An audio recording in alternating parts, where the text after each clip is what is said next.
नमस्ते दोस्तों। दवाइयों के रैपर को लेकर एक बहुत ही ऑसम सी टिप लेकर आई हूँ, जिससे आपके बहुत सारे पैसों की बचत होने वाली है। इसके अलावा और भी टिप्स एंड ट्रिक्स हैं जो आज आपको पहली बार किसी भी चैनल पर देखने को मिलेंगे। तो चलिए दोस्तों, देर न करते हुए शुरू करती हूँ अपनी आज की बहुत ही ऑसम सी वीडियो अच्छी लगे तो लाइक शेयर सब्सक्राइब जरूर करिएगा। तो हमारी आज की जो पहली टिप है, बॉटल के इस छोटे से टुकड़े को लेकर है। बॉटल्स को कट करके हम बहुत सारे DIY करते रहते हैं। ऐसा ही बॉटल का जो नीचे वाला पार्ट होता है वो मेरे पास बचा हुआ था, तो मैंने सोचा इसका क्यों ना कुछ क्रिएटिव करते हैं और इसको भी वेस्ट होने से बचाते हैं। तो बॉटल का इस तरह का हाफ पार्ट मैंने लिया है। इसके साथ ही हम ले लेंगे कोई सा सॉक्स जो थोड़ा सा ढीला हो वही लीजिएगा। आपके पास अगर कोई कलरफुल सॉक्स हो तो आप उसको लीजिएगा। मेरे पास ये सिंपल सी सॉक्स पड़ी थी पुरानी, तो मैंने इसे लिया है। सॉक्स को इस तरह से बॉटल में पहना दीजिए और सॉक्स अगर थोड़ी सी ज़्यादा है यानी कि लंबी है तो बॉटल के अंदर डाल दीजिए। अब ये जो सॉक्स पहनी हुई बॉटल है, ये हमारे स्पून स्टैंड की तरह काम आ सकती है। किचन में अगर स्पून स्टैंड नहीं है या फिर अलग से आप डाइनिंग टेबल पर रखना चाहते हैं तो एक नई सी सॉक्स लीजिए, उसको अच्छे से बॉटल में कवर करिए और बस अपना स्पून या फिर फोक स्टैंड बना लीजिए। इस तरह के ऑर्गेनाइजर से आप बच्चों के स्टडी टेबल पर रखने वाले पेन स्टैंड भी बना सकते हैं। मतलब इसको आप मल्टीपर्पज की तरह यूज कर सकते हैं, जैसे आप चाहें, जो भी चाहें इसमें डाल कर रखिए, ये उसका स्टैंड बन जाएगा। इसके अलावा अगर आप ऐसा कुछ नहीं चाहते तो हमारे पास आर्टिफिशियल प्लांट होते हैं। ऐसा ही कोई छोटा सा प्लांट का ये ले लीजिए, एक आर्टिफिशियल प्लांट, और उसमें डाल दीजिए। अब इसे आप डाइनिंग टेबल पर, टीवी के पास, फ्रिज के ऊपर या फिर अपनी किचन के टॉप पर कहीं पर भी इसको सजा सकते हैं। ये देखने में बहुत ज़्यादा खूबसूरत लगता है। और हाँ, दूसरी बात, अगर आपको और भी ज़्यादा क्रिएटिविटी करनी है तो सॉक्स पर जहाँ पर प्लेन है वहाँ पर आप कुछ अलग से स्टिकर्स वगैरह चिपका सकते हैं, तो ये देखने में और भी ज़्यादा सुंदर लगेगा। आप इस पर एक्रिलिक पेंट कर सकते हैं या फिर और भी कलरफुल सॉक्स ही इसको पहना सकते हैं। चलिए बढ़ते हैं आज की नेक्स्ट टिप की तरफ। नेक्स्ट टिप है नींबू को लेकर। तो यहाँ पर मुझे हाफ नींबू चाहिए होगा इस टिप के लिए। तो हाफ नींबू में हम क्या करेंगे, प्लस का इस तरह से कट लगाएंगे। ध्यान रखें कि ये नीचे से टूटे नहीं, मतलब कटे नहीं। तो यहाँ पर मैंने प्लस की तरह साइन लगा लिया है। हाफ नींबू की हमें ज़रूरत पड़ेगी। हाफ नींबू को आप लेकर क्या करिए, थोड़ा सा सॉल्ट ले लीजिए और सॉल्ट को इस हाफ नींबू के अंदर या फिर इस तरह से ऊपर, जैसे मैं डाल रही हूँ वैसे डालकर रख दीजिए। ये जो नींबू है ये बहुत ही इफेक्टिव होता है, बहुत सारी चीज़ों में काम आता है। अब इसके साथ साथ हमें चाहिए होगा 4 लौंग।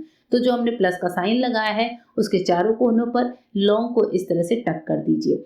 नींबू और लौंग दोनों चीज मिलकर बहुत ही अच्छे से जर्म रिपेलेंट का काम करते हैं। अगर आपके किचन में मक्खी, मच्छर या फिर मक्खियां आ रही हैं तो आप उस जगह पर इस नींबू को टुकड़े को रख सकते हैं। इसको आप रख लीजिए किसी भी छोटे से बोल, कटोरी में, और उसके बाद से किचन में, स्पेशली किचन में ही मक्खियां ज़्यादा आती हैं तो आप अपने किचन में रख लीजिए। अगर मच्छर भी आ रहे हैं घर के किसी कोने में तो उस जगह पर इसको रख लीजिए। नींबू की जो स्मेल है उससे मक्खी मच्छर सभी दूर भागते हैं। तो घर के किसी भी कोने में मक्खी मच्छर की समस्या हो वहां रख लीजिए। मैं जब भी मेरे पास नींबू एक्स्ट्रा होते हैं तो मैं इस तरह से कट करके लौंग लगाकर किचन की प्लेटफॉर्म पे रखती हूँ, क्योंकि किचन में मक्खियों के आने की समस्या बहुत ज़्यादा होती है। तो जब भी मुझे मक्खी बहुत ज़्यादा लगती है तो मैं किचन के प्लेटफॉर्म पर कहीं पर भी कोने में ये काम कर देती हूँ।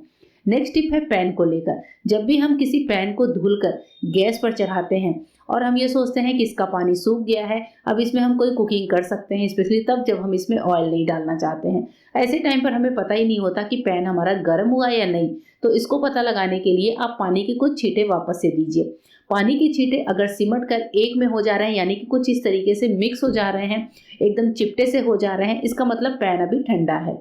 और अगर आपने दोबारा पानी का छींटा दिया या फिर पानी के छींटे देने पर, अगर मैं आपको वापस से पानी की छींटे देकर दिखाती हूँ, पैन इस तरीके से हो, यानी कि जो गोलियां हैं वो एकदम बिखर जाएं, छोटी छोटी होकर और उछलने लगे, पॉप अप होने लगे, तो समझिए कि पैन हमारा अच्छे से गर्म हो चुका है। आप इस पानी को गिरा सकते हैं। इस तरीके से बहुत ही इजी तरीका है हमारे पैन को गर्म हुआ या नहीं ये पता लगाने का। तो होप करती हूँ दोस्तों ये छोटी सी टिप है लेकिन हम लेडीज की बहुत ज़्यादा काम आएगी। आइए देखते हैं आज की नेक्स्ट टिप कौन सी है। नेक्स्ट टिप है दवाइयों के रैपर को लेकर। इस तरह के जो एल्यूमिनियम फॉयल वाले रैपर होते हैं, दवाइयों के जो आते हैं, आप देख रहे हैं यहाँ पर इसमें रैपर में कोई दवाई नहीं है, दवाई सारी खर्च हो चुकी है। मैंने इन रैपर को बचा कर रखा था क्योंकि मैं इनका इस्तेमाल करती हूँ अपने किचन में मैं इसका इस्तेमाल कैसे करूँगी देखकर आप भी हैरान होने वाले हैं। बहुत ही पैसा बचाने वाली टिप है। इसके लिए मैंने एक पैन में पानी गर्म होने रख दिया है। पैन में पानी रखें, हाफ पैन के लगभग पानी लिया है। और अब इसके बाद से हमारे घर में जो भी स्टील की कटलरी होती है, कई बार आपने देखा है उसकी शाइन खत्म हो जाती है या फिर उनमें पीले दाग पड़ जाते हैं, या फिर अगर कोई कटोरियाँ ही हैं, स्टील के कप वगैरह हैं, स्टील का कोई भी बर्तन है, आप उसको अच्छी सी शाइन देना चाहते हैं तो आप इन दवाई के रैपर्स का इस्तेमाल कर सकते हैं। दवाई को रैपर को लेकर आपको इसको थोड़े छोटे छोटे टुकड़ों में इस तरीके से तोड़ लेना है। आप इसको काट कर भी डाल सकते हैं। मैंने यहाँ पर कुल 3 रैपर लिए थे और मैं कम से कम 25 से 30 कटलरी एक बार में क्लीन करने वाली हूँ। तो यहाँ पर पानी में मैंने इस रैपर को डाल दिया है। थोड़ा सा डिश वॉश जेल डाल दीजिए। डिश वॉश जेल नहीं है तो आप शैम्पू भी यूज़ कर सकते हैं और इसके बाद से आपकी जितनी चम्मचें हैं तो घर में आप एक साथ ही उनकी क्लीनिंग कर सकते हैं। मैंने यहाँ पर मेरे पास जितनी चम्मच थी डेली यूज़ की वो सारी की सारी डाल दी है। अब मैंने पानी का गैस बंद कर दिया है। पानी में ही हम अपनी चम्मचों को 10 से 15 मिनट के लिए छोड़ देते हैं। हमें इसमें कोई एफर्ट नहीं लगाना, ना ही स्क्रबर से मांजना है, ना ही कुछ और काम करना है। 15 से 20 मिनट रखते ही दोस्तों आप देखेंगे कि हमारी जो कटलरी है वो बहुत अच्छे से शाइन करने लगी है। दवाई का जो रैपर है उसमें होता है फॉयल पेपर, और जो फॉयल पेपर है वो हमारे कटलरी को क्लीन करने के काम आता है। उसमें होते हैं कुछ ऐसे शाइनिंग एजेंट जो हमारे स्टील के बर्तनों को बहुत अच्छी सी शाइन देते हैं। बस अब इन बर्तनों को नॉर्मल पानी से वॉश करके और आप अच्छे से पानी सुखा कर रख लीजिए। इनकी शाइन काफ़ी ज़्यादा दिनों तक बनी रहती है। तो चलिए देखते हैं आज की नेक्स्ट टिप। नेक्स्ट टिप भी आपके बड़े ही काम आने वाली है। नेक्स्ट टिप है प्रेशर कुकर को ढक्कन को लेकर। जब भी आपका प्रेशर कुकर दाल बनाते समय बहुत ज़्यादा दाल उसमें से बाहर आती है, चावल बना रहे हैं तो चावल का पानी निकल कर आ रहा है, ऐसे टाइम पर सिर्फ और सिर्फ ढक्कन की ही दिक्कत होती है। तो ढक्कन में अगर आप ये छोटा सा काम कर लें खाना बनाने से पहले तो आपके बहुत सारे काम आसान होने वाले हैं। आपको प्रेशर कुकर के ढक्कन में क्या करना है, सीटी को बाहर निकालना है, रबड़ को भी यानी कि गैस्केट को भी बाहर निकाल देना है। उसके बाद से ले लेना है सरसों का तेल या फिर कोई सा भी कुकिंग ऑयल जो आपके घर में हो। कुकिंग ऑयल हाथों पर ही लेना है और हाथों पर लेकर हमारे जो ढक्कन का गैस्केट है उस पर अच्छे से रब करिए। उसके बाद से गैस्केट वाला पार्ट है जो ढक्कन में, वहाँ पर भी आपको ऑयल को अच्छे से रब करना है। तो इस तरीके से क्या होता है, जब हम अपने ढक्कन की ऑयलिंग कर देते हैं तो जो हमारा दाल वगैरह का पानी है वो बिल्कुल भी उफन कर बाहर नहीं आता। कई बार बहुत ज़्यादा पानी उफन कर बाहर आता है और हम लेडीज़ की दिक्कत बढ़ जाती है।